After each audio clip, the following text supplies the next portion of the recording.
ஹல்லேலூயா. சத்தம் ஒரு ஹல்லேலூயா சொல்லுங்க. ஆமென். இன்றைக்கு நம்ம தியானத்துக்கு என்று தெரிந்து கொள்ளப்பட்டதான வேத வசனம் ஏசாயா தீர்க்க தரிசனம் புஸ்தகம் 53வது அதிகாரம் 10, 11, 12 வசனத்தை வாசிங்க. கர்த்தரோ அவரை நொறுக்க சித்தமாகி அவரை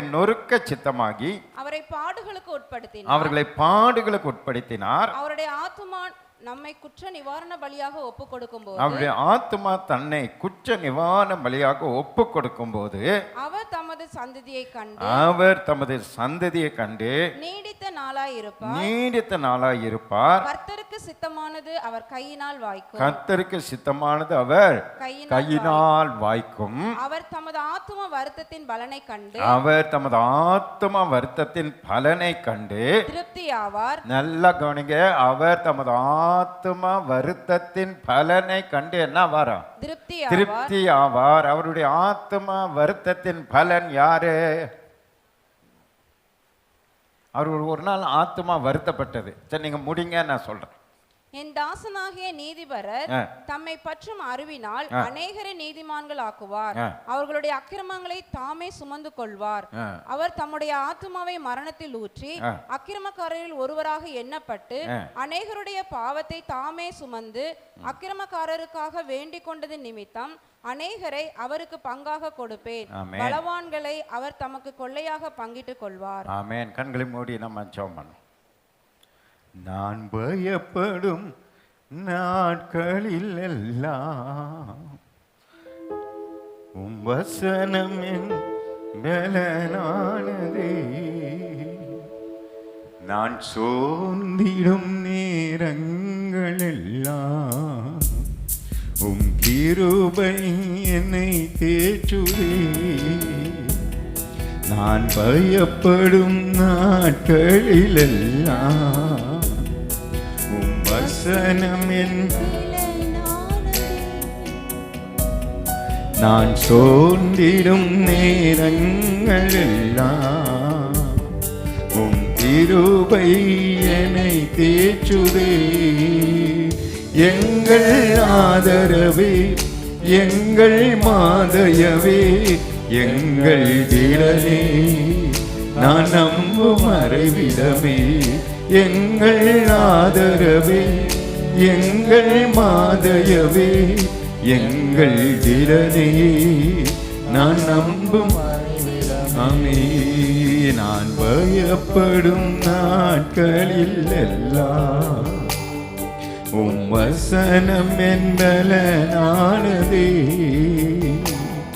நான் சோர்ந்திடும் நேரங்களெல்லாம்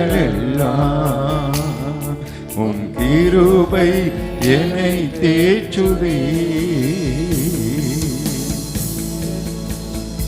கிருபை, இரக்கம், அன்பு நிறைந்த எங்கள் அன்பின் பிதாவே, இந்த செய்தி நேரத்தை உங்கள் வல்லமுள்ள கருத்தில் கொடுக்கிறேன்.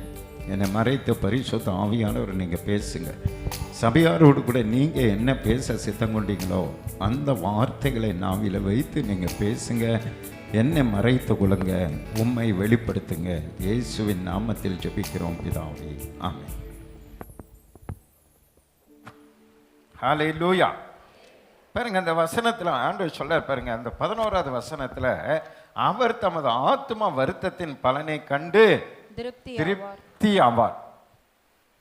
ஆண்டவரை நான் திருப்தியப்படுத்த விரும்புகிறேன் அப்படின்னவங்கள ஒரு அலையிலையா சொல்லுங்களேன். ஆத்மா வருத்தத்தின் பலன். ஆண்டவர் இந்த பூமியில் வாழ்ந்து கொண்டிருக்கும் போது ஆண்டவருக்கு யோவானில் படிக்க வேண்டாம், ஜெபம் பண்ணார். என்ன ஜெபம் பண்ணார்னா, சிலுவைக்கு போகிறதுக்கு முன்னாடி, ஆண்டவரே என் ஆத்மா மரணத்துக்கு ஏதுவான துக்கம் கொண்டிருக்கிறது. அதனால தான் ஜெபம் பண்ணார், இந்த பாத்திரம் என்னை விட்டு நீங்கள் கூடுமானால் நீங்கள் செய்யுங்க. சிலுவையை நீங்கள் செய்யுங்கன்னு அவர் ஜெபம் பண்ணல. ஏன்னா அவர் சிலுவைக்கு போகிறதுக்கு தான் பிறந்தார். ஆதிகாமத்திலே சொல்லிட்டார், சிலுவைக்கு போகிறேன், மரிப்பேன், உயிரோடு கூட வருவேன். அதற்காக அவர் ஜெபம் பண்ணல. அவர் ஜெபம் பண்ண ஒரே ஒரு ஜெபம் என்னன்னா, பிதாவுக்கும் அவருக்கு இருக்கிற தொடர்பு துண்டிக்கப்படக்கூடாது. அந்த தொடர்பு என்றைக்கும் ஒன்றாக இருப்பதை தான் அவர் விரும்பினார். பிதாவோடு கூட இருந்தார். இப்போ நம்முடைய பாவங்கள் பிதாவையும் இயேசுவும் பிரிக்குது. அந்த சிலுவையில் பிரிக்குது பிதா.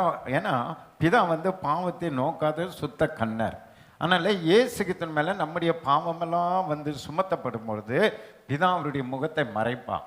அப்போ அவர் முகத்தை மறைக்கும் போது அந்த பிரிவை இந்த இயேசு தாங்க முடியல. நம்மளும் பாருங்களேன், நம்ம ஒருத்தர் ரொம்ப அன்பு கூர்ந்தா நேசிச்சா திடீர்னு அவங்கள பிரிய முடியுமா? நம்மளால முடியாது. ஆனால் இயேசுகித்துக்கும் பிதாவுக்கும் உள்ளதான அன்பு நினைத்து பாருங்க. நாங்கள் இருவரும் ஒன்றாக இருக்கிறோன்றார். அவர் என்ன சொல்லுகிறாரோ அதை தான் நான் செய்கிறேன்றார். ஒன்றாக இருந்த இயேசு இப்போ உங்களுடைய என்னுடைய உலகத்தினுடைய பாவத்து நிமித்தம் அங்கே பிரியுது. அந்த பிரியிறது தான் ஏசாயா தீர்க்கதரிசிங்க என்ன சொல்கிறாருன்னா, அந்த ஆத்ம வருத்தம் பயங்கர மரணத்துக்கு எதுவான வருத்தம். அது பிதா முகத்தை சிலுவைக்க போகிறது அவருக்கு வருத்தம் இல்லை. சிலுவைக்கு போய் மரித்து உயிரோடு கூட வந்த பிறகு அவருடைய ஒரு திட்டம் நிறைவேற போகிறது சந்தோஷம். ஆனால் அதுக்கு முன்னாடி இருக்கிற இந்த பிரச்சனை பாருங்கள், அது பெரிய அவரால் தாங்கவே முடியல. அதனால தான் பிதாவே ஏன் என்னை கைவிட்டீர்னார். ஏன் என்னை பார்க்க மாட்டேங்கிறீங்க? ஏன் என்கிட்ட பேச மாட்டேங்கிறீங்க?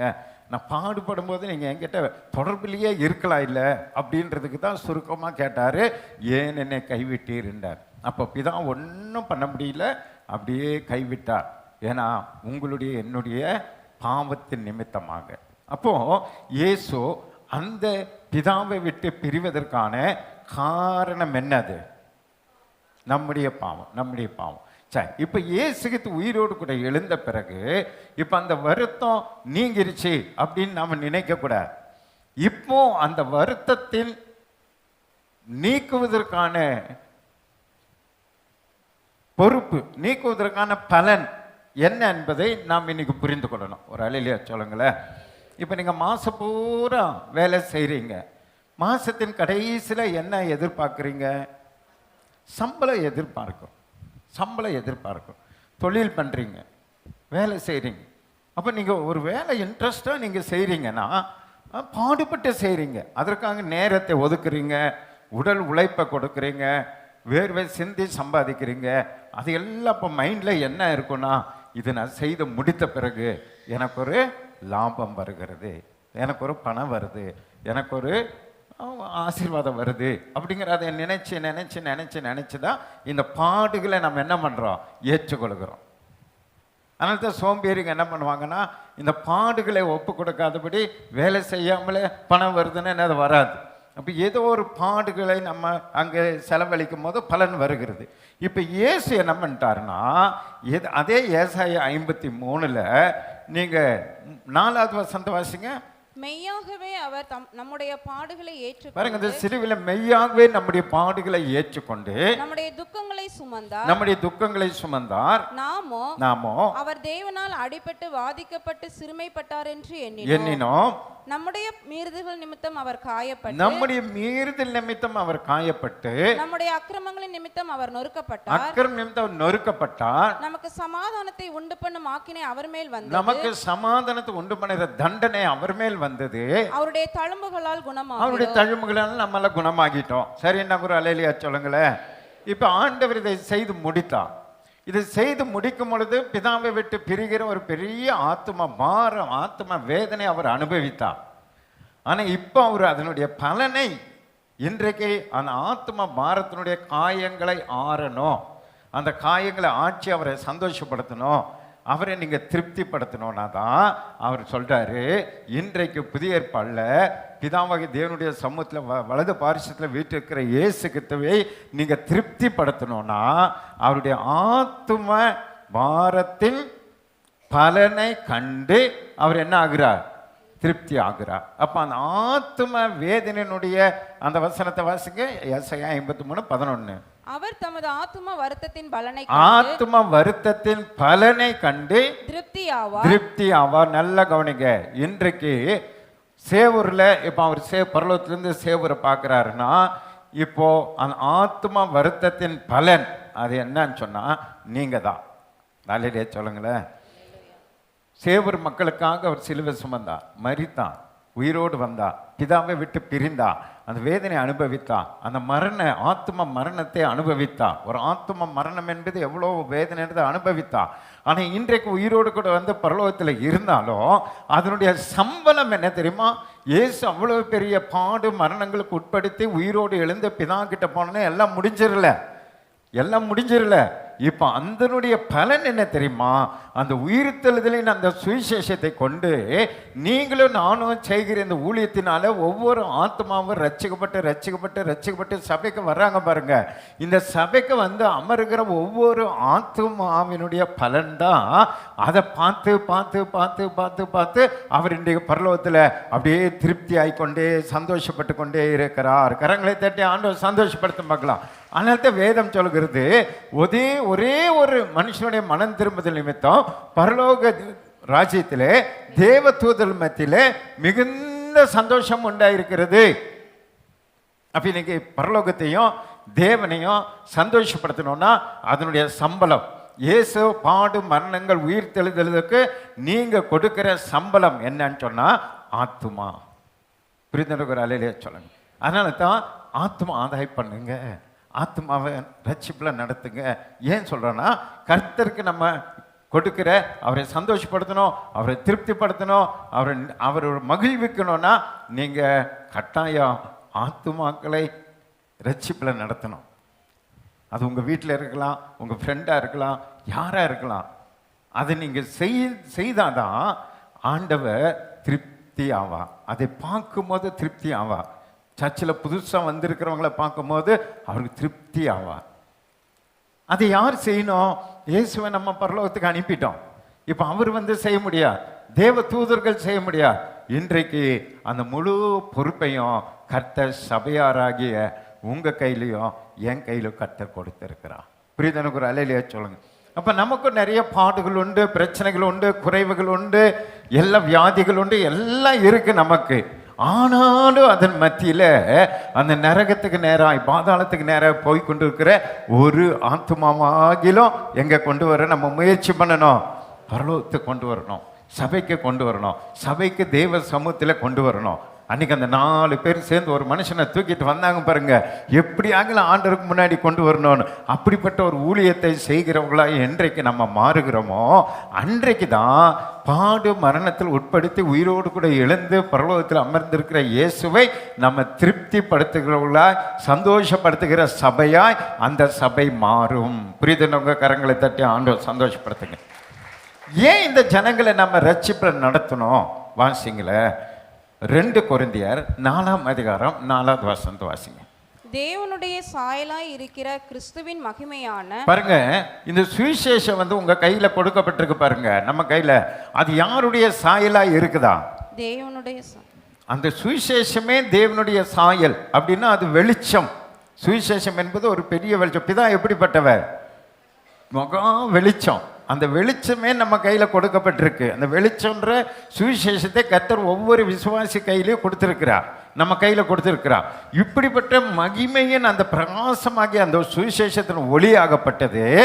சுவிசேஷத்தின் ஒளி அவிசுவாசிகளாகிய அவர்களுக்கு பிரகாசமாய் இராதபடிக்கு, உலகத்தில் இருக்கிற இயேசு அறியாத மக்களுடைய இருதயத்துக்குள்ள அது போக கூடாதபடிக்கு இப்பிரபஞ்சத்தின் தேவனானவன் யார்? அது பிசாசு.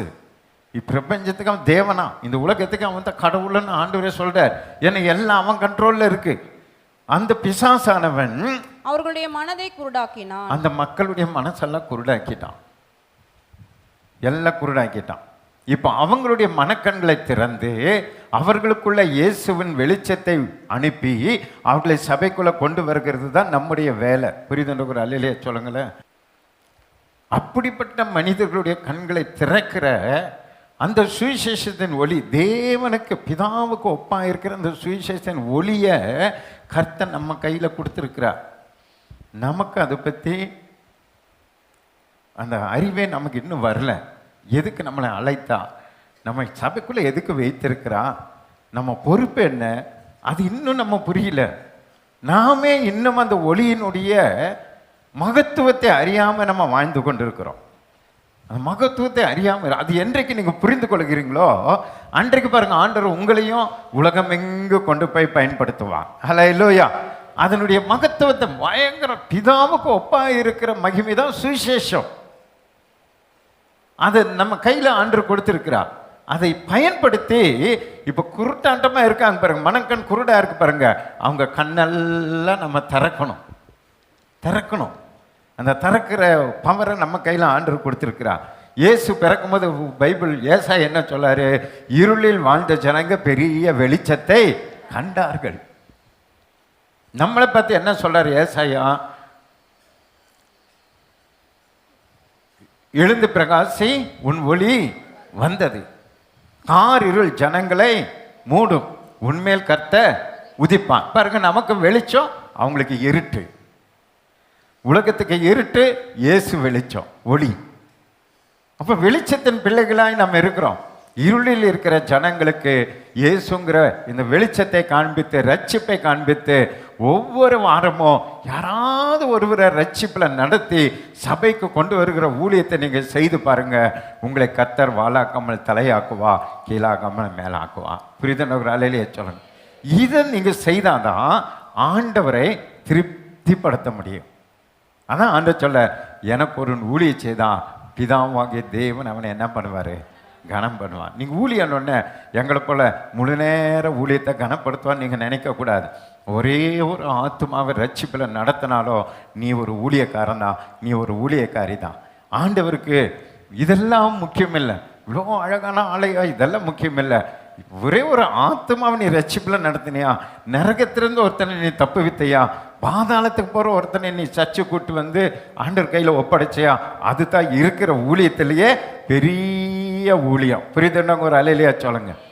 எல்லாம் இவ்வளவு பெரிய வசனத்தையும் ஆலயத்தையும் ஊழியத்தையும் எல்லாம் வச்சு கர்த்தரை எதற்கு நமக்கு ஏற்படுத்தி கொடுத்திருக்கிறாருன்னா, மனுஷன் ரட்சிக்கப்படணும். அதுதான் ஆண்டவருக்கு பலன், அதுதான் அவருடைய லாபம். அதான் ஆத்ம வருத்தத்தின் பலன். அவர் பட்ட வருத்தத்தினுடைய பலன் என்ன தெரியுமா? ஜனங்க கூட்டமா ரட்சிக்கப்படணும். புரியுதுன்னு ஒரு அலையிலையா சொல்லுங்க. புரியுது பிரசங்கம், புரியுதுன்னு ஒரு அலையிலையா சொல்லுங்க. இதை நம்ம எப்படி செய்யணுன்றத சுருக்கமாக நம்ம பார்க்க போகிறோம். அப்படியே 2 கொரிந்தியர் 4ஆம் அதிகாரம் 5வது வசனத்தை வாசிங்க.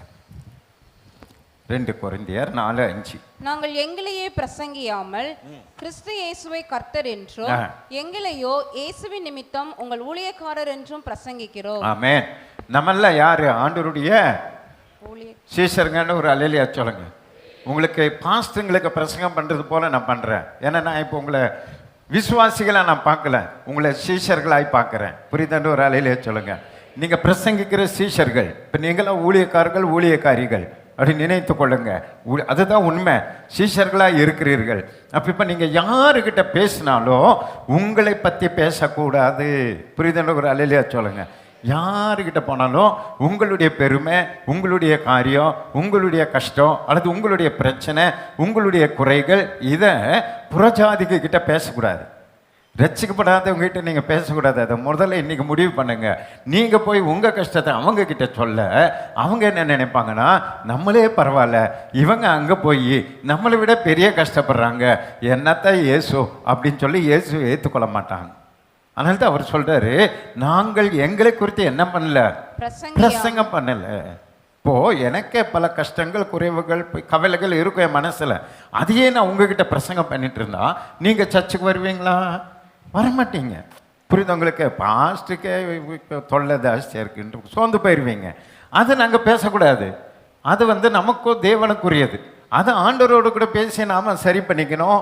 ஆண்டவரோடத்தில் நமக்கும் அது டீலிங். ஆனால் இங்கே நம்ம பற்றி பேசக்கூடாது. அதுபோல் நீங்களும் உங்கள் ஊரில் உங்கள் மக்கள்கிட்ட உங்கள் கவலை, உங்கள் கண்ணீர், உங்கள் கஷ்டம், உங்கள் பிரச்சனை, உங்கள் பெருமை அதையே பேசக்கூடாது. அதெல்லாம் ஒரு ஓரம் போட்டு நீங்கள் யாரை பற்றி நீங்க பேச ஆரம்பிக்கணும். அங்கே அழகாக சொல்றார், இயேசுவை கர்த்தர் என்றும் எங்களையோ இயேசு நிமித்தம் உங்கள் ஊழியக்காரர் என்றும் பிரசங்கிக்கிறோம். நீங்கள் யாரை பார்த்தாலும் நீங்கள் சொல்லுங்க, இயேசு எங்களை அழைத்திருக்கிறார், எங்களை அபிஷேகம் பண்ணியிருக்கிறார். யாரெல்லாம் அபிஷேகம் பெற்றிருக்கிறீங்களோ அத்தனை பேரோ கர்த்தருடைய ஊழியத்தை செய்கிற அங்கீகாரம் பெற்றவர்கள். கரங்களை தட்டி ஆண்டவர் சந்தோஷப்படுத்துங்க. நீங்கள் ஒரு பைபிள் காலேஜ் படித்து அங்கீகாரம் பெற்றிருந்தா பைபிள் நாலேஜ் உடையவர்கள், பைபிளினுடைய சரித்திரத்தை நீங்கள் கற்றுக்கொள்ளலாம். அதுக்காக கட்டாயம் பைபிள் காலேஜ் படிக்கணும். அது என்ன ஏதுன்றதை கற்றுத் தருவாங்க. ஆனால் அபிஷேகம் பெற்றாதான் நீங்கள் சாத்தானின் மேல் அதிகாரம் பெற்றவர்கள். கரங்களை தட்டி ஆண்டவர் சந்தோஷப்படுத்துங்க.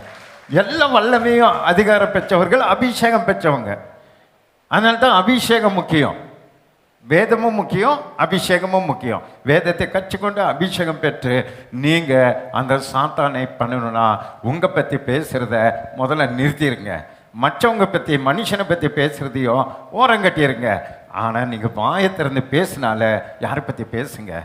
இயேசு பற்றி பேசுங்க. எங்கே போனாலும் வாய்ப்பு கிடைக்குதான்னு பாருங்க. இயேசு தெரியுமா அப்படின்னு ஆரம்பிங்க.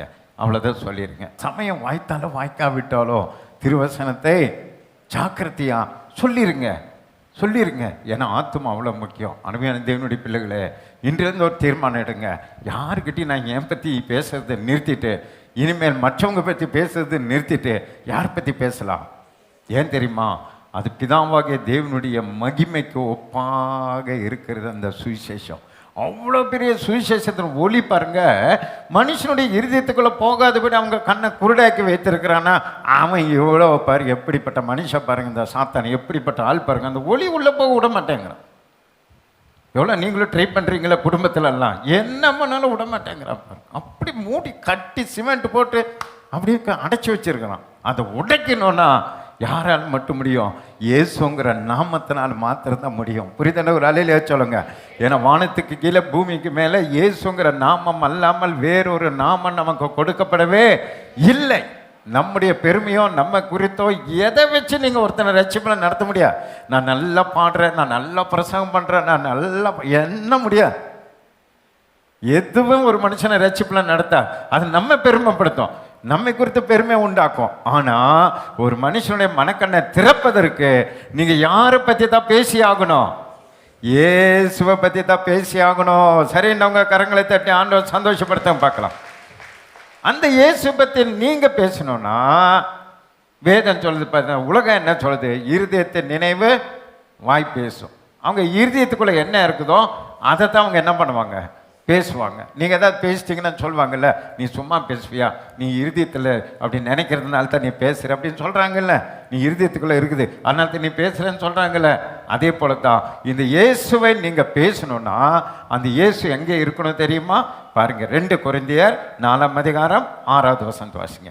இருளிலிருந்து வெளிச்சத்தை பிரகாசிக்க சொன்ன தேவன், இருளிலிருந்து வெளிச்சத்தை பிரகாசிப்பிக்க பண்ண தேவன், பிரகாசிக்க சொன்ன தேவன் இயேசு கிறிஸ்துவின் முகத்தில் உள்ள தமது மகிமையின் அறிவாகிய ஒளியை தோன்ற பண்ணும் பொருட்டாக. பாருங்க, அவருடைய இயேசு கிறிஸ்துவின் முகத்தில் உள்ள தமது மகிமையின் அறிவாகிய ஒளி. இந்த ஒளிக்குள்ள என்ன இருக்கு? அறிவு இருக்கு.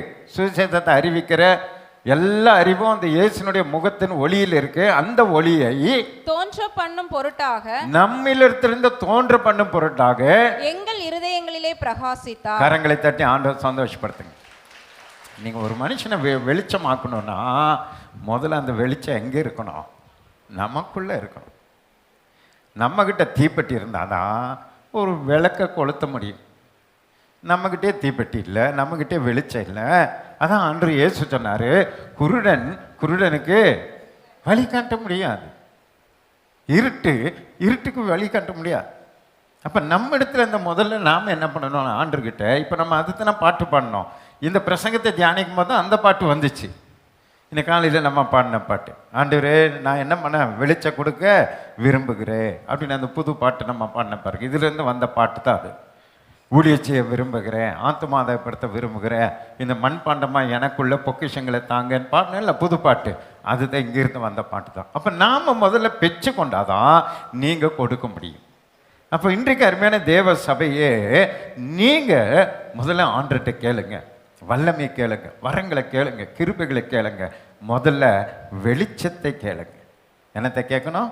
வெளிச்சம். இந்த சுவிசேஷத்தை மற்றவர்களை பற்ற வைக்கிற பிரகாசிப்பிக்க பண்ணுற அந்த மனக்கண், குருடாக்கப்பட்ட மனக்கண்ணை திறக்கணும்னா நீங்கள் முதல்ல வெளிச்சத்தின் பிள்ளைகளை நீங்கள் மாறினீங்கன்னா உங்களுக்குள்ளே இருக்கிற அந்த இயேசுங்கிற அந்த வெளிச்சம் அவங்களோடு கூட நீங்கள் பேச பேச பேச பேச மெதுவாக அது உடைக்கும்.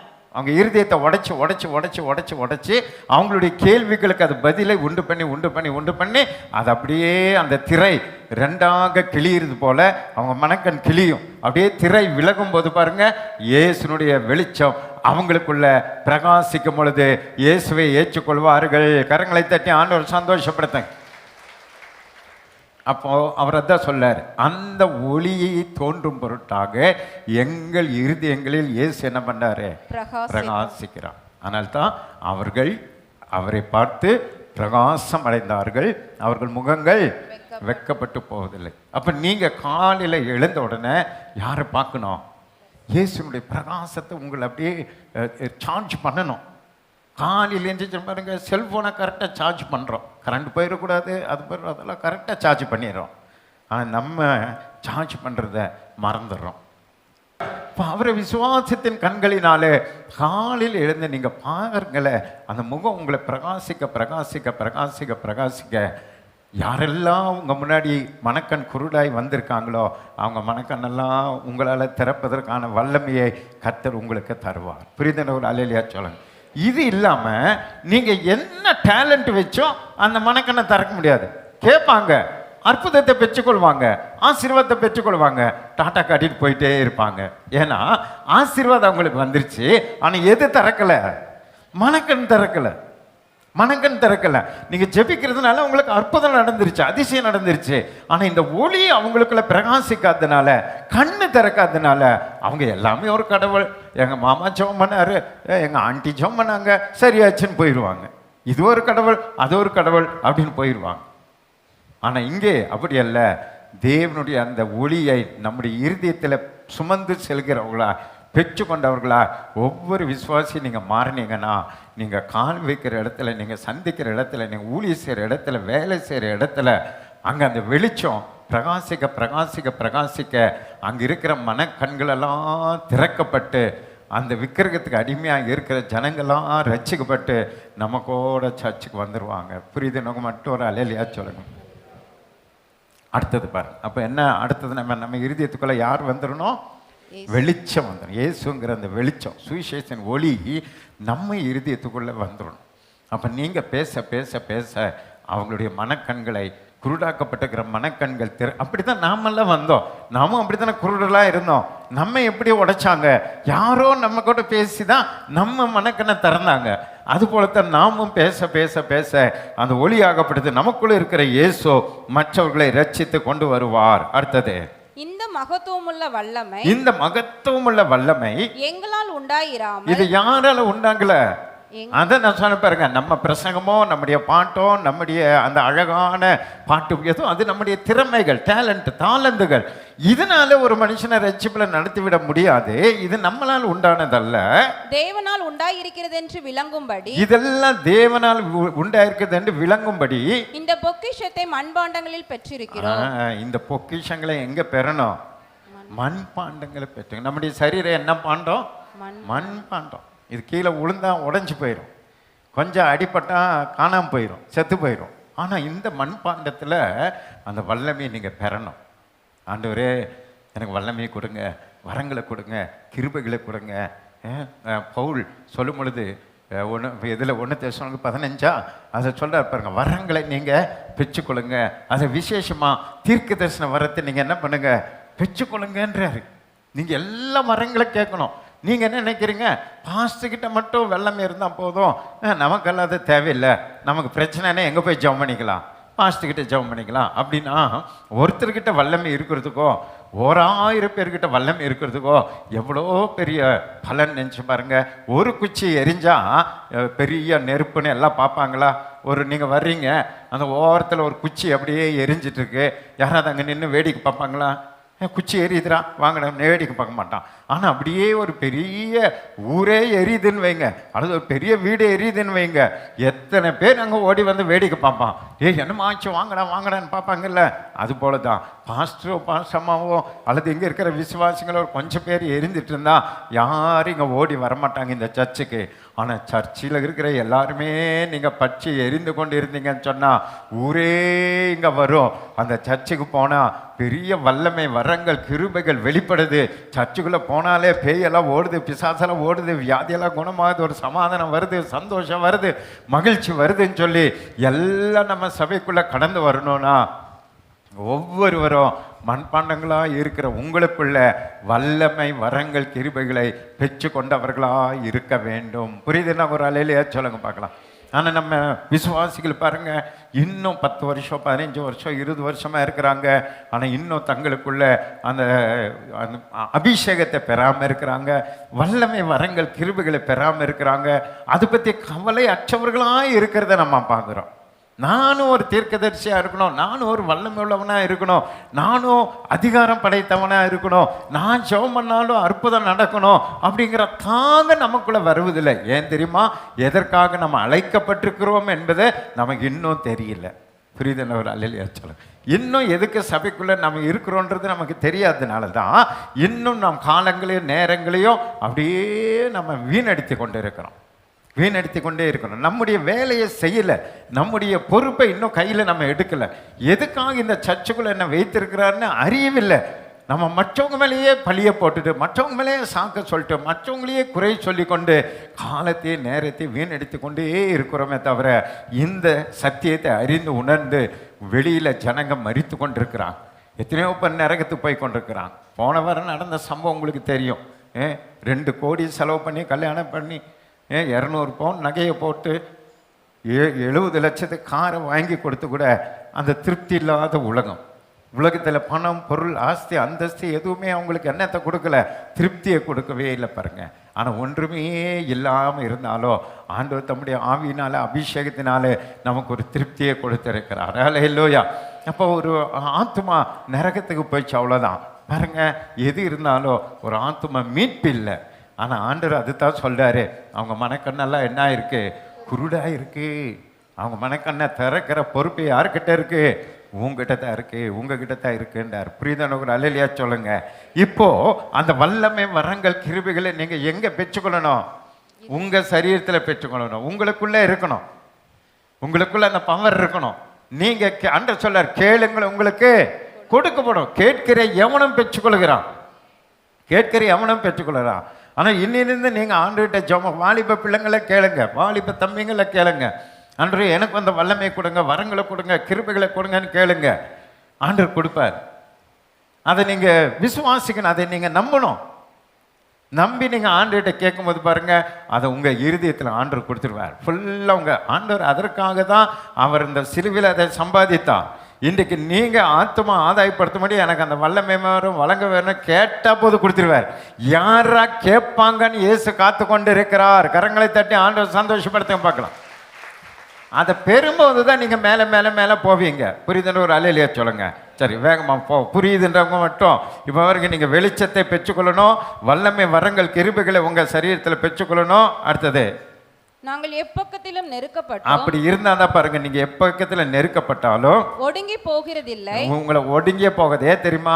வெறும் மண்பாண்டங்களா இருக்கிற உங்களுக்குள்ள வல்லமை வரங்கள் கிருபைகளை கர்த்தர் வச்சு ஃபில்அப் பண்ணதுனால இப்ப வெளியிருந்த பிசாசு நசுக்குனாலும் அந்த மண்பாண்டத்தையும் அவனால என்ன பண்ண முடியாது? உடைக்க முடியாது. அல்லேலூயா. மண்பாண்டங்களா இருக்கிற எந்த வகையில் நம்ம உடைக்க முடியாதபடி ஆண்டவர் ஃபில்அப் பண்ணிட்டாரு. அதனால உங்களுக்கு ஒரு தீங்கு அணுகாது. கலக்கம் அடைந்தாலும் மனமுறிவடைகிறது. நீங்க மனமுறிவு அடைய மாட்டீங்க. துன்பப்படுத்தப்பட்டும் உங்களை துன்பப்படுத்தினாலும் கைவிடப்படுகிறது. நீங்க கைவிடப்பட மாட்டீங்க. கீழே தள்ளப்பட்டும் உங்களை கீழே தள்ளினாலும் மடிந்து போகிறது. நீங்க அழிந்து போக மாட்டீங்க. கர்த்தராகிய இயேசு கிறிஸ்துவினுடைய ஜீவனும் எங்கள் சரீரத்திலே விளங்கும்படிக்கு எங்களுடைய பாத்தீங்க இப்ப என்ன விளங்கணும்னா ஆண்டவராகிய இயேசு கிறிஸ்துவினுடைய ஜீவன் உங்களிலே வெளிப்படணும். புரியுதுன்னு ஒரு அல்லேலூயா சொல்லுங்க. மரித்து உயிரோடு வந்தார் பார்த்தீங்களா? அந்த இயேசுனுடைய ஜீவன் இப்போ உங்கள் சரீரத்திலிருந்து வெளிப்படணும். அதான் ரகசியம். அப்போ தான் ஒருத்தனுடைய கண்ணை நீங்கள் திறக்க முடியும். இயேசுனுடைய உயிர் தான் நீங்கள் பேசும்போது ஒருத்தக்குள்ளே போய் அவன் மனக்கண்ணை திறக்கும். இப்போ அந்த வல்லமை வரங்கள் கிருபைகளை பெற்ற பிறகு நீங்கள் ஆண்டவரே இது வல்லமையெல்லாம் வெளிப்படணும்னா எனக்குள்ள நான் பேசும்போது உங்கள் உயிர் தான் என்ன பண்ணணும், வெளிப்படணும். அதுக்கு என்ன பண்ணணும் படிங்க. கர்த்தராகிய இயேசு கிறிஸ்துவினுடைய ஜீவனும் எங்கள் சரீரத்திலே விளங்கும்படிக்கு, எங்களுடைய சரீரத்திலே இயேசு கிறிஸ்துவின் ஜீவன் விளங்கும்படிக்கு இயேசுவினுடைய மரணத்தை எப்பொழுதும் எங்கள் சரீரத்தில் சுமந்து திரிகிறோம். புரியுதா? இப்ப எப்பொழுதுமே நாம சாகணும், இயேசு நம்மிலே உயிரோட வாழணும். புரியுதுன்ற ஒரு அலையிலையா சொல்லுங்க. ஞானஸ்நானம் எடுக்கும்போது அதுதான் நம்ம சொல்றோம், கிறிஸ்துவுக்கு என்று மரித்து கிறிஸ்துவுக்கு நான் என்ன பண்றேன், பிழைக்கிறேன். புரியுது உங்களுக்கு? மரிக்கிற அனுபவம், பிழைக்கிற அனுபவம். இப்போ நம்ம எல்லாரும் உலகத்துக்கு மரித்தவர்களாக இருக்கணும், இயேசுவுக்காக உயிரோடு இருக்கணும். இயேசு நம்மிலே வெளிப்படணும், உலகம் நம்மிலே சாகணும். நாம் என்ன பண்ணியிருக்கோம்னா இயேசுவினுடைய நாமத்தினால உலகத்தில் வாழ்வதற்காக தேவனை ஆராதித்து கொண்டிருக்கிறோம். புரியுது உங்களுக்கு? இப்போ நாம் மாம்சத்தில் வாழ்வதற்கு தான் ஜெபம் பண்ணிருக்கிறோமே தவிர மாம்சம் சாகணும், இயேசு வாழணும் அப்படிங்கிற நிலைக்கு நம்ம மாறாததுனால தான் இன்னும் மரித்தோரை உயிரோட எழுப்ப முடியல, குருடரை நாம் இன்னும் பார்வையடைய செய்ய முடியல, செவிடரை இன்னும் கேட்க செய்ய முடியல, முடவரை நடக்க பண்ண முடியல. ஏன்னா நாம் இன்னும் சாகலை, உலகத்துக்கு சாகலை. என்னையும் சேர்த்து தான் சொல்கிறேன், நம்ம உலகத்துக்கு சாகலை. அதனால தான் செத்தவனை உயிரோடு எழுப்ப முடியல. புரியுதுன்ற ஒரு அலையிலையா சொல்லுங்க. ஆனால் பவுல் என்ன சொல்றாருன்னா, நம் சரீரம் இப்போ நம்ம சாகணும், எனக்குள்ள இயேசு வெளிப்படணும். உலகத்துக்கு நான் எப்போ ஞான ஸ்நானத்தில் நம்ம அடக்க பண்ணாங்க பாருங்க, அன்னைக்கே இந்த உலகத்துக்கு நான் செத்துட்டேன். அதை பவுல் இதை உலகத்தை குப்பையும் தூசியமாக எண்ணுகிறாராம். எல்லா குப்பையும் தூசி, அன்னைக்கே செத்துட்டேன், இப்போ நான் உயிரோடு கூட நடமாடி கொண்டிருக்கிறேன்னா இயேசுனுடைய சித்தத்தை நிறைவேற்றும்படி இயேசு என்னில் வெளிப்படுகிறார், இயேசுவை நான் வெளிப்படுத்துகிறேன், இயேசுவை நான் அறிவிக்கிறேன், இயேசுவை அநேகருக்கு கொடுக்கிறேன், அநேகருக்குள் இயேசு பிறக்குமுன கர்ப்ப வேதனைப்படுகிறேன், அநேகரை நான் ஐஸ்வர்யவான்க ஆக்குகிறேன். எல்லாம் இயேசுக்காக இயேசுக்காக இயேசுக்காகன்னு சொல்லி தன் சரீரத்தை அர்ப்பணித்தவனாய் காணப்படுகிறான். புரியுதுன்ற ஒரு அலையிலையா சொல்லுங்க. அப்போ நம்ம எல்லாம் கர்த்தர் பயன்படுத்தணும்னா இன்றைய கர்மமான தேவனுடைய பிள்ளைகளை இந்த மண்பாண்டமாக இருக்கிற இந்த சரீரம் உலகத்துக்காக செயல்படுகிற செயல்பாட்டை நிறுத்தி உன்னதத்துக்காக செயல்படும்படி கர்த்தருடைய கண்ட்ரோலில் ஆண்டவர் அதை பயன்படுத்தும்படி எல்லாவற்றையும் கர்த்தருக்காக அர்ப்பணிக்கிற ஒரு அர்ப்பணிப்பை நாம் என்றைக்கு செய்கிறோமோ அன்றைக்கு கர்த்தர் நம்மிலே வெளிப்படுவார். அற்புத அதிசயம் நடக்கும், எழுப்புதல் உண்டாகும், ஒரு பெரிய சர்ச்சை கட்ட கர்த்தர் நமக்கு கிருபை செய்வார். கரங்களை தட்டி ஆண்டவர் சந்தோஷப்படுத்த பார்க்கலாம். அதனால அவர் என்ன சொல்ற, தொடர்ந்து வாசிங்க. எப்படியெனில் சாவுக்கு இனமான எங்கள் மாம்சத்திலே இயேசுவினுடைய ஜீவனும் விளங்கும்படிக்கு உயிரோடு இருக்கிற நாங்கள் எப்பொழுதும் இயேசுவின் நிமித்தம் மரணத்திற்கு ஒப்பு கொடுக்கப்படுகிறோம். எப்பொழுதும் இயேசுவின் நிமித்தம் மரணத்துக்கு ஒப்பு கொடுக்கிறோம். டெய்லி நம்முடைய சரீர காலையில ஏஞ்சிச்சோன்னா செத்து போயிடுச்சு அப்படின்னு ஒப்பு கொடுத்துடணுமா? அப்ப இயேசுக்காக உயிரோட வாழணுமா? புரியுதுன்னா ஒரு அலையிலே சொல்லுங்க. அதுதான் நீங்கள் வாசிக்கிறீங்க, ஜீவ பலி அப்படின்னு சொல்லி. ஜீவனே இருக்கணும், பலி பீடத்தில் இருக்கணும். ஜீவ பலி என்று பழைய ஏற்பாடில் ஜீவ பலியே கிடையாது. அது தகன பலி, சர்வாங்க தகனம் அப்படின்னா உயிர் போயிடும். பழைய ஏற்பாடில் பலியில் உயிர் போயிடும், ரத்த சிந்திடும். ஆனால் புதிய ஏற்பாடில் எப்படின்னா சாகக்கூடாது, உயிர் இருக்கணும், ஆனால் செத்து போயிருக்கணும். கன்ஃபியூஸாக இருக்கா உங்களுக்கு? புரியுதுன்ற ஒரு அலையிலையா சொல்லுங்க. உயிரோடு இருக்கணும், ஆனால் இந்த உலகத்துக்காக வாழக்கூடாது. உயிரோடு இருக்கணும், சரீரத்துக்காக வாழக்கூடாது. சரீரம் என்னென்ன உலகத்தில் விரும்புதோ அதுக்கெல்லாம் செத்து போய் இருக்கணுமா? ஆனால் இயேசுவைக்காக வாழ்ந்து கொண்டிருக்கணும். எவ்வளோ கஷ்டமான ஒரு புதிய ஏற்பாடு வாழ்க்கை பாருங்கள். அதை யார் கரெக்டாக செய்கிறாங்களோ அவங்க வாழ்க்கையில் இந்த வெளிப்பாடு எல்லாம் கர்த்தர் வெளிப்படுத்துவா. உங்கள் மூலமாக பேசுவார், தீர்க்க தரிசனம் வரும், அற்புதம் நடக்கும், நீங்கள் சொன்னால் நடக்கும், எல்லாம் நடக்கும். ஏன்னா உலகத்துக்கு உங்கள் சரீரம் செத்து போயிருக்குது, உன்னதத்துக்காக உங்கள் சரீரம் உயிரோடு இருக்குது. ஆண்டவர் உங்கள் மூலமாக பயன்படுத்துவார், பேசுவார், பேயை துரத்துவார், பெரிய காரியங்கள் செய்வார், திரளான கூட்டத்தை நம்ம கொண்டு வரலாம். புரிதல் ஒரு அலையில சொல்லுங்க. அதனால் இன்றைக்காக நீங்கள் இன்றைக்கி ஒவ்வொரு நாளும் நீங்கள் உங்கள் சரீரத்தை காலையில் எழுந்து சொன்ன, ஆண்டவரே இந்த சரீரத்தை இந்த உலகத்துக்கு இன்றைக்கி சாக ஒப்பு கொடுக்குறேன், இன்றைக்கி இந்த உலகத்தெல்லாம் இது விரும்பாதபடி காலையில் என் சரீரத்தை கொண்டிருக்க, என் உயிர் மட்டும் எனக்குள்ளே வைங்க, என் உயிர் உங்களுக்கு கையில் ஒப்பு கொடுத்துட்றேன், நீங்கள் என்னை பயன்படுத்துங்கன்னு சொல்லிட்டு போங்க. நீங்கள் வேலை செய்கிற இடத்துல அன்றைக்கி பார்த்து உங்கள்கிட்ட ஜெபம் பண்ணுறதுக்கு யாராவது வருவாங்க. அது எனக்கு ஜெபம் பண்ணுங்க, மனசே சரியில்லை, நீங்கள் ரொம்ப பிரச்சனைனா நீங்கள் சின்ன ஜெபம் பண்ணால் போதும், அன்றைக்கி பெரிய அற்புதம் நடக்கும், உங்கள் இறுதியை அதிசயப்பட்டு பூரிக்கும். ரலையிலே சொல்லுங்களேன். அதைத்தான் வேதம் சொல்லுது. மாம்சம் சாகணும், ஆனால் உயிரோடு வாழணும். அந்த உயிரோடு வாழும் பொழுது இயேசுவை நீங்கள் வெளிப்படுத்தணும். இயேசுவின் ஜீவன் உங்களில் வெளிப்படணும். இயேசு உங்கள் வாயின் மூலமாய் பேசணும். இயேசு உங்கள் மூலமாக பேச பேச பேச மனக்கண்ணெல்லாம் திறக்கப்படும். எல்லாம் ரட்சிக்கப்படுவாங்க. உங்களை சுற்றி இருக்கிற எல்லாரும் இயேசுவை அறிந்து கொள்வார்கள். கரங்களை தட்டி ஆண்டவர் சந்தோஷப்படுத்துங்க பார்க்கலாம். அது வேகமாக வாசிங்க. இப்படி மரணமானது எங்களிடத்தில், பாத்தீங்களா, டெய்லி மரணம் நம்மை ஆட்கொள்ளணும்.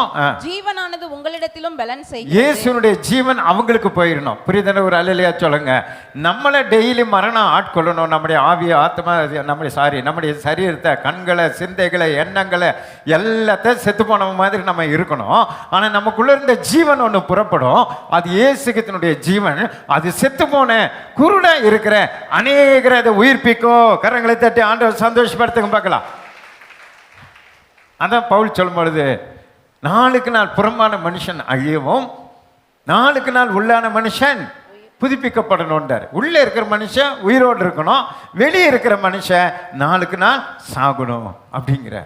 அதனால அது நம்ம என்றைக்கு புரிந்து கொண்டு இந்த சரீரத்தை மரணத்துக்கும் இயேசுவை சுமக்கிற ஜீவனுள்ள காரியத்தை நம்ம வெளிப்படுத்துகிறோமோ, அன்றைக்கு ஆண்டவர் அசாத்தியமான காரியங்களை செய்வான்.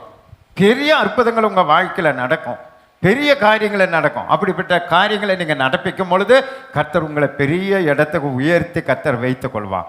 திரளான ஜனங்க, ஆயிரக்கணக்கான ஜனங்க உங்களை தேடி வரும்படிக்காக கர்த்தர் நம்மை ஆண்டவர் பயன்படுத்துவார். நம்முடைய சபையை பயன்படுத்துவார். ஒரு எழுப்புதலை கர்த்தர் நம்ம வாழ்க்கையில் உண்டு பண்ணுவார். புரிதுன்ற ஒரு அல்லேலூயா சொல்லுங்க பாருங்களா. கூட்டமாக ஜனங்க நம்முடைய சபையை தேடி வரணும்னா அனுதினமும் நம்முடைய சரீரம் மரணத்துக்கு ஒப்பு கொடுக்கணும். அனுதினமும் உங்கள் சரீரம் இயேசுனுடைய ஜீவனை சுமக்கணும். இயேசுவை வெளிப்படுத்தணும். இயேசுவை தான் நீங்கள் மற்றவங்களுக்கு கொடுக்கணும். அதனால் பேச்சில் இனிமேல் யார் தான் இருக்கணும்? உங்கள் வாழ்க்கையில் இயேசு தான் இருக்கணும். அப்போ உங்கள் இருதயத்தில் இயேசு இருந்தால் உங்கள் பேச்சில் இயேசு இருக்கும். உங்கள் சரீரத்தில் இயேசுவின் ஜீவன் இருந்தால் அது மற்றவர்களிடத்தில் பரவி அநேகரை உயிர்ப்பிக்கும். குருடாட்டமாக இருக்கிற அநேகரின் மனக்கண்கள் திறக்கப்படும். விக்கிரகத்தை நேராக பாவத்தில் சாபத்தில் இருக்கிற ஜனங்களை கர்த்தர் சபைக்கு கொண்டு வருவா. ஒரு எழுப்புதலை காண கர்த்தர் கிருபை செய்வார். கரங்களை தட்டி ஆண்டவர் சந்தோஷப்படுத்துங்க பார்க்கலாம். வாசிங்க. விசுவாசித்தேன் ஆகையால் பேசினேன் என்று எழுதுகிறபடி, பாத்தீங்களா, விசுவாசித்தேன் ஆகையால் பேசுகிறேன் என்று எழுதுகிறபடி நாங்களும் அந்த விசுவாசத்தின் ஆவியை உடையவர்களாய் இருந்து. ஆமென். நம்ம அடுத்தது என்ன உடையவர்களா இருக்கணும்? இதெல்லாம் செய்யணும்னா விசுவாசத்தின் ஆவியை உடையவர்களா இருக்கணும். விசுவாசம் ஒரு அபிஷேகம். ஒரு அல்லேலூயா சொல்லுங்களேன். நீ விசுவாசினா வரமாட்டேங்குது. எல்லாம் விசுவாசினே போயிட்டு இருக்குது. ஊசியாத்தான் இருக்கிறதவனே விசுவாசியா. ஏன்னா உள்ள அந்த ஆவி இல்லை. விசுவாசத்தின் ஆவியை பெறணும். ஆண்டவரே எனக்கு விசுவாசத்தை தூண்டி விடுகிற ஒரு அபிஷேகம், அந்த அபிஷேகத்தை பெறணும். அவர் சொல்ல பாருங்க, விசுவாச ஆவி எங்களுக்குள்ள இருக்கின்றார். அந்த விசுவாச ஆவியை உடையவர்களாக இருந்து விசுவாசிக்கிறபடியா நாங்கள் பேசுகிறோம். இவ்வளோ பெரிய காரியத்தை நாங்கள் பேசுகிறோன்னா இதுக்கெல்லாம் வேற ரகசியம் இல்லை. அப்படிப்பட்ட ஒரு விசுவாசத்தின் அபிஷேகத்தை நாங்கள் பெற்றிருக்கிறோம். அந்த அபிஷேகத்தை இன்றைக்கு பெற்றுக்கொள்ளுங்க. அப்படிப்பட்ட ஒரு விசுவாசம் உயிருள்ள அன்றைய ஜீவனுள்ள அந்த அபிஷேகத்தை எங்களுக்கு கொடுங்க. அந்த அபிஷேகம் எங்களை தூண்டி விடட்டும். நானும் விசுவாசத்தின் மேல் விசுவாசம் அடைந்து, நான் மாத்திரமல்ல, இந்த வருஷ கடைசிக்குள்ள ஒரு 10 பேரையாகில சபையில கொண்டு வந்து சேர்க்கிற ஊழியத்தை செய்து முடிக்கணும். ஒரே ஒரு வாழ்க்கை சீக்கிரமாய் கடந்து போகுது. என்னைக்கு மரித்து போறோன்னு எனக்கு தெரியல, என்னைக்கு நாங்கள் இந்த உலகத்தொட்டு வரோன்னு தெரியல. ஆனால் என்னுடைய கணக்கில் ஒரு 10 பேரையாகில இந்த வருஷம் இன்னும் 6 மாதம் இருக்கு. கரெக்டாக 6 மாதம் முடிச்சிட்டோம். ஒருத்தரே சர்ச்சை கூட்டு வரல. ஆனால் இன்னொரு 6 மாதம் இருக்கு. அதில் கொஞ்சம் பேரையாகில் நான் என்ன பண்ணணும்? கூட்டிட்டு வரணும். ஞான ஸ்நானத்தில் நடத்தணும், ரட்சிப்பனை நடத்தணும். இன்றைக்கு கேட்ட இந்த செய்தியின்படி குருட்டாட்டமாக இருக்கிற அநேகருடைய கண்களை திறக்கிற இந்த ஊழியத்தை செய்து உங்களுடைய ஆத்துமா வருத்தத்தின் பலனை கண்டு நீங்க திருப்தி அடையும்படி ஒரு ஊழியத்தை நான் செய்யும்படி ஒரு ஆளையாவது மாசத்துக்கு நான் என்ன பண்ணோம்? கூட்டு வந்து பலிப்பீடத்தில் வைத்து யாரை திருப்திப்படுத்தணும்? பாஸ்டரையா? யாரை திருப்திப்படுத்தணும்? இயேசுவை திருப்திப்படுத்தணும். நீங்கள் சபைக்கு ஆத்மா வர்றதுனால பாஸ்டர் திருப்திப்படுறாருன்னு நினைக்காதீங்க. நான் சந்தோஷப்படுவேன், ஆண்டவர் திருப்திப்படுவான். அல்லேலூயா சொல்லுங்களேன். அவருடைய பாடு மரணத்தினுடைய சம்பளம், அவருடைய பாடு மரணத்தினுடைய பலன், அவர் மரித்து உயிரோடு கூட வந்ததனுடைய ஆசீர்வாதம் எது தெரியுமா? ஆத்துமா வேணும். அழிந்து போகிற நரத்து போகிற ஆத்துமா அவருக்கு வேணும். அதனால் உங்களை சுற்றி ரட்சிக்கப்படாத இருக்கிற ஆத்துமாக்களுக்கு இந்த சுவிசேஷத்தின் ஒளியாகிய இயேசுவை கொண்டு போய் நீங்கள் கொடுத்து சொல்லிகிட்டே இருங்க. இயேசு பற்றி யாரை பார்த்தாலும் பேசிக்கொண்டே இருங்க. நீங்கள் 100 பேருக்கு பேசி 10 பேர் வந்தாலே போதும். ரலையில சொல்லுங்களேன், ஒருத்தர் வந்தாலே சந்தோஷம். இந்த வருஷ கடைசிக்குள்ள ஒரு 10 பேரே ஆகல நான் கொண்டு வந்து விடுவேன் அப்படிங்கிற ஒரு திட்டத்தோடு கூட நீங்கள் ஊழியம் செய்யுங்க. கர்த்தர் நம்ம சபையை கொண்டு இங்கே திருப்பூர் மாவட்டத்தில் ஒரு எழுப்புதலை கட்டாய கர்த்தர் கொண்டு வருவார். நம்புறவங்க மட்டும் ஒரு அலையிலையா சொல்லுங்க, விசுவாசிக்கிறவங்க ஒரு அலையிலையா சொல்லுங்க பார்க்கலாம். இதை கர்த்தருக்கண்டு செய்யுங்க, மனுஷனுக்கண்டு நீங்கள் செய்யாதீங்க, எனக்கண்டு செய்யாதீங்க. யாருக்குன்னு செய்யணும்? நான் யாரை திருப்திப்படுத்தணும்? நாம கர்த்தரை திருப்திப்படுத்தணும். கர்த்தரை எனக்காக மரித்தா அவரை சந்தோஷப்படுத்தணும். எனக்காக ஜீவனை கொடுத்தா அவரை நான் திருப்திப்படுத்தணும்னா அவருக்கு நான் பணம் கொடுக்குற சந்தோஷம், காணிக்க கொடுக்குற சந்தோஷம். ஆனால் அது எல்லாவற்றுக்கும் மேலே ஒரு ஆத்மாவை நான் கொண்டு வந்து கொடுத்தா அதை விட ஒரு திருப்தி அவருக்கு வேற ஒன்றும் கிடையாது. அவருடைய காயத்தை நீங்கள் ஆற்றணுமா, அவருடைய காயத்தை நீங்கள் முத்தமிடணுமா, அவருடைய காயத்தினுடைய வலியை நீங்கள் தீக்கணுமா, அதுக்கு ஒரே வழி ஆத்மா தான். ஒரு ஆத்மாவை ரட்சிக்கப்படாத ஒரு ஆத்மாவை நீங்கள் கூட்டிகிட்டு வந்துடுங்க. அது போல் ஆண்டவரை நீங்கள் திருப்திப்படுத்துகிற வழி வேறு வழி இல்லவே இல்லை, இல்லவே இல்லை. அது இன்றைக்கு நீங்கள் அறிந்து உணர்ந்து கூட்டிகிட்டு வாங்க. ஆத்மாக்களை ஆலயத்தில் கூட்டிகிட்டு வாங்க. கர்த்தர் அதனுடைய பலனை எப்படி ஆண்டவர் கண்டு திருப்தி ஆகிறாரோ அதே போல் நீங்கள் கூட்டிகிட்டு வருகிற ஆத்மாவின் பலனை கண்டு நீங்கள் பூமியிலோ இம்மையிலோ மறுமையிலோ உங்களை திருப்திப்படுத்த என் இயேசு உயிருள்ளவராய் இருக்கிறார். அல்லேலூயா. உங்களுடைய பொக்கிஷங்களை பரலோகத்தில் கர்த்தர் சேர்த்து வைப்பார். அல்லேலூயா. அங்கே வந்து நீங்கள் பார்ப்பீங்க, ஆண்டவர் சொல்ல, கர்த்தரால் ஆசீர்வதிக்கப்பட்டவரே, ஆதி முதல் உங்களுக்காக ஆயத்தப்படுத்தப்பட்டிருக்கிற இதோ இந்த சந்தோஷத்துக்குள்ள பிரவேசிங்கன்னு சொல்லி உங்களை வரவேற்கும்படி இயேசு காத்து கொண்டு இருக்கிறார். அல்லேலூயா. செய்து முடிக்கலான்றவங்க அல்லேலூயா சொல்லுங்க. அப்படியே எழுந்து நில்லுங்க. பாஸ்டர் ஜெபம் பண்ணி முடிப்பான். அந்த விசுவாசத்தின் ஆவிய அபிஷேகத்தை எங்களுக்கு தாங்க ஆண்டவரேன்னு சொல்லி கேளுங்க.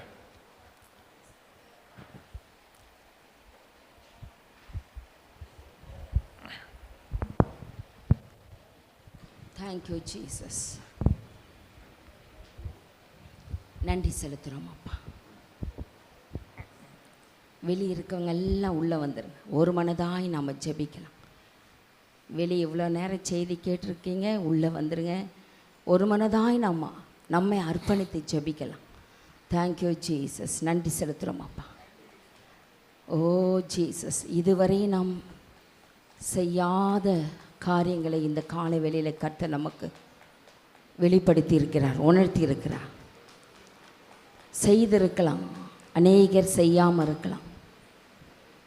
இந்த சுவிசேஷத்தை பிரசங்கியாமல் இருந்திருக்கலாம். ஓ தேங்க்யூ ஜீசஸ். மகிமையின் சுவிசேஷத்தின் ஒளி மனக்கண்களை குருடாக்கி வைத்திருக்கிற அந்த மன இருள் நீங்கணும். அநேகருக்கு நம்ம ஆண்டவரை குறித்து சொல்லுவோம், ஆனால் அவங்க அந்த இருள் நீங்காமல் இருக்கு. அதற்கு முன்பாக நமக்குள்ளே ஒரு வெளிச்சம் இருக்கணும். நம்முடைய குறைகளையே, நம்முடைய கடனையே, நம்முடைய துக்கங்களையே அவர்களிடத்தில் சொல்லிட்டு இருக்கும் பொழுது அவருடைய இருள் நீங்காது. ஆமென். அவருடைய இருள் நீங்காது. கர்த்தர் நம்மை நிறைவாய் வைத்திருக்கிறார். நம்முடைய குறைவுகளை எல்லாம் கிறிஸ்து இயேசுவுக்குள்ளாக மகிமையிலே தேவன் நிறைவாய் மாற்றி இருக்கிறார். ஓ, அந்த விசுவாசத்தை நாம் வைத்திருக்கிறோம். இந்த உலகத்தில் வாழ்கிற இந்த 80 ஆண்டு காலங்கள் தான் நமக்கு. கர்த்தர் இம்மட்டும் நம்மை பாதுகாத்து வைக்க இதுவரை கிருபையினால் மூடி வைத்திருக்கிறார். இதுவரை நம்முடைய தேவைகளை கர்த்தர் சந்தித்தார். இதுவரை நாம் ஜீவனோடு வாழ கிருபை செய்தார். அநேகரும் இதே போல சோதனையில் இருந்தாலும் அநேகர் மாண்டு போறாங்க. ஆனால் தேவன் நமக்கு ஒரு மெய்யான சமாதானத்தை கர்த்தர் தந்திருக்கிறார். மெய் சந்தோஷத்தை தேவன் நமக்கு தந்திருக்கிறார். அந்த வெளிச்சம் நமக்குள்ளாய் பிரகாசித்து கொண்டே இருக்கிறது. அதே துன்பங்கள் அநேகர் வெளியே இருந்தாலும் அவர்கள் அதை அனுபவிக்காம, அந்த வெளிச்சத்தை காணாம, அந்த ஒளியை பார்க்காம அப்படியே துக்கத்தில் மாண்டு கொண்டு இருக்காங்க. நீங்களும் நானும் எவ்வளவு பாக்கியம் பெற்றவர்கள். ஆண்டவர்கிட்ட கேளுங்க, அப்பா அந்த வெளிச்சம் இன்னும் எனக்குள்ளே பிரகாசிக்கட்டும்ப்பா, அந்த ஒளி எனக்குள்ளே பிரகாசிக்கட்டும். சில வேளை நான் சோர்ந்து போகிறேனே, சில வேளை நான் தளர்ந்து போகிறேனே, தள்ளாடி போகிறேனே, அப்பா என்னை எழுப்பி நிற்க பண்ணுங்க, உம்முடைய விசுவாசத்தினாலே நிற்க பண்ணுங்கன்னு சொல்லுங்க. ஓ நம்முடைய நாவை தேவன் திறக்கிறார். ஒரு மனுஷனுடைய மனம் திரும்புதலின் நிமித்தம் பரலோகம் சந்தோஷப்படுகிறது. ஓ ஹல்லேலூயா. அந்த மக்களை, இருளில் வாழ்கின்ற ஜனங்களை வெளிச்சத்துக்குள்ளாய் கொண்டு வரதான் உங்களை என்னையும் தேவன் தெரிந்து கொண்டிருக்கிறார். சுவிசேஷம் என்பது என்ன? அதுதான் குட் நியூஸ், நற்செய்தி. பரிசுத்த ஆவியினாலே கிறிஸ்து இயேசு கன்னி மரியாளின் வயிற்றில் உற்பத்தி ஆனார். நம்முடைய உலகத்தில் செய்த எல்லா பாவங்களுக்காக, உலக மக்களின் பாவங்களை எல்லாம் இயேசு சுமந்து தீர்த்தார். நாம் யாரும் அதை சுமக்க தேவையில்லை. நம்முடைய பாடுகளை மெய்யாகவே அவர் ஏற்றுக்கொண்டு நம்முடைய துக்கங்களை எல்லாம் சுமந்து தீர்த்தார். நமக்காக மரித்தார், அடக்கம் பண்ணப்பட்டார், 3ஆம் நாள் உயிரோடு எழுந்தார். இன்று நமக்காக பரிந்து பேசிக்கொண்டிருக்கிறார். இதுதான் சுவிசேஷம். ஓ உலகத்தில் எத்தனை ஜனங்கள் மனபாரத்தினால அழிந்து கொண்டிருக்காங்க, அமிழ்ந்து கொண்டிருக்காங்க. இதை சொன்ன போது அவங்களுக்கு ஒரு விடுதலை. ஓ அவர்கள் அழிந்து போவது கர்த்தருக்கு விருப்பம் இல்லையே. நாம மாத்திரம் சந்தோஷமா இருந்தா போதுமா? அதே பாடுகள் உள்ளதான் நாமளும் கடந்து செல்கிறோம். ஆனாலும் கர்த்தர் நமக்குள்ள ஒரு மெய் சமாதானத்தை வைத்திருக்கிறார். நமக்கென்று ஒரு நித்திய ராஜ்யத்தை கர்த்தர் ஆயத்தப்படுத்தி வைத்திருக்கிறார். அந்த ராஜ்யத்துக்கு செல்வதற்காக நம்மை நாமே ஆயத்தப்படுத்தி முயற்சி செய்து கொண்டு இருக்கிறோம். அதை தான் அந்த மக்களுக்கு நம்ம சொல்லி அவர்களையும் நாம் ஆதாயப்படுத்த வேண்டியது நம்மேல் விழுந்த கடமையாக இருக்கிறது. சுவிசேஷத்தை அறிவிப்பது நம்மேல் விழுந்த கடமை. இந்த மகிமையின் ஒளி, இந்த மகிமையின் சுவிசேஷத்தின் ஒளி. 2வது பார்த்த மகிமையின் அறிவாகிய ஒளி, அந்த வெளிச்சம் உண்டாகணும். 3வது மகத்துவமுள்ள அந்த வல்லமை, அந்த வல்லமையை நாம் தரித்து கொள்ள வேண்டும். கனிகளால் நிரப்பப்படணும், வரங்களால் நிரப்பப்படணும். அனுதினமும் வரங்களால் நிரப்ப அந்த வரங்கள் கிரியை செய்யும்படியாக நம்மை நாமே அர்ப்பணிக்க வேண்டும். Thank you Jesus. ஆண்டவர்கிட்ட கேளுங்க, இதுவரை நான் வாழ்க்கையில் கனி இல்லாமல் இருந்தாப்பா, இந்த கனிகளை வெளிப்படுத்த உதவி செய்யுங்க. அன்பு, சந்தோஷம், சமாதானம், தயவு, இச்சையடக்கம், நீடிய பொறுமை, சாந்தம், இதையெல்லாம் இப்படிப்பட்ட கனிகளால் என்னை நிரப்புங்கன்னு கேளுங்க. ஆண்டவர் சொல்றார், யார் கேட்டாலும் அதை தரேங்கிறாரு. அவரிடத்துல பட்சபாதம் இல்லை. யார் என்னிடத்துல கேட்டாலும் நான் தருவேன் என்று சொல்லுகிற கர்த்தர், என் நாமத்தினால எதை கேட்டாலும் அதை செய்வேன் என்று சொன்ன கர்த்தர். கேளுங்க, அப்பா எனக்கு அந்த கனிகள் இல்லை, என்னை நிரப்புங்கப்பா, வரங்களால் நிரப்புங்க, வல்லமலையை தாங்க. உம்மிடத்தில் நிறைய இருக்குப்பா, அதில் நானும் ஆண்டவரே எனக்கும் நீங்கள் தாங்க, உமக்கென்று நான் எழும்பி பிரகாசிக்க எனக்கு உதவி செய்யுங்கன்னு கேளுங்க. கர்த்தர் அப்படிப்பட்ட அபிஷேகத்தை மண்பாண்டமாகிய அந்த பொக்கிஷமாகிய நமக்குள்ளே கர்த்தர் பொக்கிஷங்களை வைக்க விரும்புகிறார். நாம் மண்பாண்டம் தான், நம்ம போட்டால் உடைந்து போகிறதா, ஆனால் நமக்குள்ளே அதை எல்லாம் வைக்க கர்த்தர் விரும்புகிறார். விரும்புகிறவர் எல்லாம் வேண்டிக் கொள்ளுங்க. எனக்கு தாங்கப்பான்னு கேளுங்க. கர்த்தர் நிறைவாய் தர வல்லமுள்ளவராய் இருக்கிறார். 4வது கிறிஸ்துவின் ஜீவன் எங்கள் சரீரத்தில் பிரதிபலிக்கணும். நமக்குள்ள அந்த அன்பு வெளிப்படணும், சாந்தம் வெளிப்படணும், தயவு வெளிப்படணும். அவங்களுக்கு உலகத்தின் ஜனங்களை காட்டிலும் நமக்கு மூர்க்கம், உலகத்தின் ஜனங்களை காட்டிலும் நமக்கு கோபம், உலகத்தின் ஜனங்களை காட்டிலும் நமக்கு ஒரு சாட்சியற்ற வாழ்க்கை இருந்தால் எப்படி நம்ம ஆதாயப்படுத்த முடியும்? அவர்களை காட்டிலும் கடன் பாரம், நமக்கு ஏமாற்றுதல். எப்படி நம்ம அந்த ஜனங்களை நம்ம ஆயத்தப்படும்? நம்மை நம்பி நம்மை நம்பி அந்த கிராமத்தை கொடுத்திருக்காரே, நாம் எப்படி அவர்களை ஆதாயப்படுத்த முடியும்? நம்முடைய வாழ்க்கை முறையை சற்று சிந்தித்து பாருங்கள். நாம் வாழ்கிற வாழ்க்கையை நினைத்து பார். அப்பா, உம்மை நான் பிரதிபலிக்கிறேனா, என் இயேசுவை போல நான் வாழ்கிறேனாப்பா, உம்முடைய சாயலை தரித்து எங்கள் கிராமத்தில் நான் வாழ்கிறேன் ஆண்டவரே. என்னை நானே நிதானித்து அறிகிறப்பான்னு சொல்லுங்க. நீங்கள் நிதானித்து அறிகிற நேரம் அது. என்னை ஆண்டவரை நிதானிக்கிறேன், உம்மை நான் வெளிப்படுத்துகிறேனா, உம்மை நான் பிரதிபலிக்கிறேனாப்பா. அவர்கள் என்னை காண்கிறவர்கள் தேவ சாயலை காண்கிறார்களா? என்னை அர்ப்பணிக்கிறேன்ப்பா, என்னை தகுதிப்படுத்துங்க, உம்முடைய சாயலை தரித்துக்கொள்ள எனக்கு உதவி செய்யுங்கன்னு கேளுங்க. கர்த்தர் நம்மை அப்படியாய் உயர்த்த வல்லமுள்ளவராய் இருக்கிறார். கிறிஸ்துவுக்காக எங்களையே ஜீவ பலியாக ஒப்பு கொடுக்க வேண்டும் என்று தேவன் விரும்புகிறார். இயேசுவுக்காக ஜீவ பலியாக என்னை ஒப்பு கொடுக்கிறேன்னு சொல்லுங்க. ஓ தேங்க்யூ ஜீசஸ். உலகத்திலே பாடுகள் உண்டு, ஆனால் அதை நம்ம மேற்கொள்ளாது. உலகத்திலே உபத்திரவம் உண்டு, திடன் கொள்ளுங்கள், நான் உலகத்தை ஜெயித்தேன் என்று சொன்ன ஆண்டவர் உலகத்தில் இருக்கிற எல்லா பாடுகளையும் ஜெயிக்க கர்த்தர் நமக்கு பலனை தந்திருக்கிறார். ஓ தேங்க்யூ ஜீசஸ். புறம்பான மனுஷன் நாளுக்கு நாள் சாகட்டும், உள்ளான மனுஷன் நாளுக்கு நாள் புதுப்பிக்கப்பட்டட்டும், பலன் கொள்ளட்டும், பலன் கொள்ளட்டும். Thank you Jesus. ஆண்டவரே, என்னை உள்ளான மனுஷன் பலப்பட உதவி செய்யுங்கப்பா. என்னுடைய ஆத்துமாவிலே நான் பலன் கொள்ளணும், வேதத்தை வாசிக்கணும், அதை தியானிக்கணும், உம்முடைய சிந்தையாகிய தேவனை அறிகிற அறிவினாலே என்னை நிரப்புங்கன்னு சொல்லுங்க. ஓ தேவன் இப்பொழுது நிரப்ப வாஞ்சியா இருக்காரு. ஓ விசுவாசத்தோடு கேளுங்க. விசுவாசத்தினாலே இந்த ஆவியை உடையவர்களாய் இருந்து அநேக ஆத்துமாக்களை ஆதாயப்படுத்த என்னை கருவியாய் மாற்றுங்கன்னு சொல்லுங்க. அந்த விசுவாசத்தோடு ஆண்டவர் அப்படிப்பட்ட விசுவாசத்தை எனக்கு தாங்க. நான் யாரிடத்தெல்லாம் பேசுகிறேனோ, யாரிடத்தெல்லாம் நான் உம்மை குறித்து சொல்றேனோ அவங்கெல்லாம் இயேசுவை அறியட்டும், மனக்கண்கள் திறக்கப்படட்டும், ஆலயத்துக்கு ஓடி வரட்டும், அபிஷேகத்தை பெற்றுக்கொள்ளட்டும், ராஜ்யத்துக்கு ஆயத்தப்படட்டும் சொல்லுங்க. ஓ விசுவாசம் இல்லாமல் தேவனை தரிசிக்க முடியாது. விசுவாசிக்கிறவன் பதறான். ஓ ஹல்லேலூயா. விசுவாசத்தினாலே நீதிமான் பிழைப்பான் என்று பார்க்கிறோம். அப்படிப்பட்ட விசுவாசத்தை உடையவர்களாய் நாம் வாழ வேண்டும். ஆண்டவர்கிட்ட சொல்லுங்க, அப்பா நான் விசுவாச குறைவுள்ளவளாக இருக்கப்பா. எல்லாரும் இந்த விஷயத்தில் அடிபட்டுப்போம். இருதயபூர்வமாக மனப்பூர்வமாக ஜெபிப்போம். அடுத்தது ஒரு கேள்விக்குறியோடு வெளியே வருவோம். அப்படிப்பட்ட ஜெபம் ஏறெடுக்கப்படாது, அதற்கு பதிலும் கிடைக்காது. விசுவாசிக்கிறவன் தான் எல்லாவற்றையும் பெற்றுக்கொள்ள முடியும். ஆபிரகாம் விசுவாசித்தான், அது அவருக்கு நீதியாக எண்ணப்பட்டது என்று வேதத்தில் வாசிக்கிறோம். அருமையான தேவனுடைய ஜனமே, ஓ உம்மை நான் விசுவாசிக்கிறேன்ப்பா. எனக்கிட்ட என் கிராமத்தை கொடுத்துருக்கீங்க, என் உறவுகளை கொடுத்துருக்கீங்க. அவர்கள் எல்லாம் இயேசுவை அறிய போகிறாங்க. நான் சொல்லும்போது அவர்கள் மனக்கண்கள் திறக்கப்பட போகிறது. எனக்குள்ளே இருக்கிற வெளிச்சம் அவர்களுக்குள்ளே பிரகாசிக்க போகிறது. நான் ஆண்டவரை கண்ட அந்த பிரகாசத்தை அவர்களும் காணப்போகிறார்கள். அப்படிப்பட்ட ஒரு அபிஷேகத்தை மேல் ஊற்றுங்கன்னு சொல்லுங்க. அப்படிப்பட்ட அபிஷேகத்தை தேவன் ஊற்ற வல்லமுள்ளவராய் இருக்கிறார். ஓ என்னை நிரப்புங்கன்னு சொல்லுங்க. எங்கெல்லாம் நீங்க பேசுறீங்களோ, எங்கெல்லாம் உங்க நாவுகள் உரைக்கிறதோ அங்கெல்லாம் கட்டுகள் விலகும். ஓ கயிறுகள் முறிக்கப்படும், நுகங்கள் முறிக்கப்படும். ஓ ஜீசஸ் இயேசுலா. ஓ உடைய பிள்ளைகள் நாவை தொடுவீராக, உடைய பிள்ளைகளுடைய நாவை தொடுவீராக, உடைய பிள்ளைகளுடைய கரங்களை தொடுவீராக. ஓ ஹல்லேலூயா. ஒரு அபிஷேகம், ஒரு வல்லமை இறங்கட்டும். கணவனை ஆதாயப்படுத்தட்டும், பிள்ளைகளை ஆதாயப்படுத்தட்டும், குடும்பத்தை ஆதாயப்படுத்தட்டும், கிராமத்தை ஆதாயப்படுத்தட்டும். Oh Jesus yes Lord. Touch Jesus. தொடுங்கப்பா, நாவை தொடுங்க, கரங்களை தொடுங்க. ஓ ரிகா பாபா ரபா ஷதரகலபா லித கலரதரவா.